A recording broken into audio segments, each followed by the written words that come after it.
आमच्या नेत्या आदरणीय सोनिया गांधी आणि राज्याचे मुख्यमंत्री आदरणीय पृथ्वीराज चव्हाण साहेब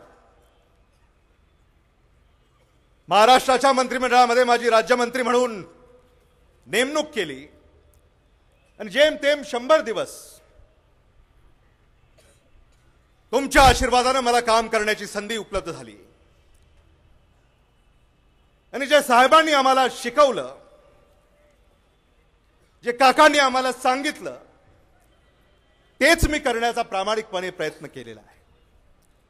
आणि म्हणून या 100 दिवसामध्ये एक क्षण सुद्धा मी वाया जाऊ दिलेला नाही। तुमच्यासाठी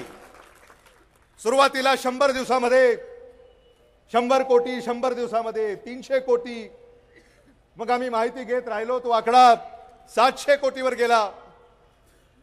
आणि आज मला आपल्याला अभिमानाने सांगावंसं वाटतं की 100 दिवसामध्ये 1000 कोटी लातूरसाठी खेचून आणण्याचं काम तुमच्या आशीर्वादानं आणि माझ्या सगळ्या सहकाऱ्यांच्या सोबतीनं मी करू शकलो।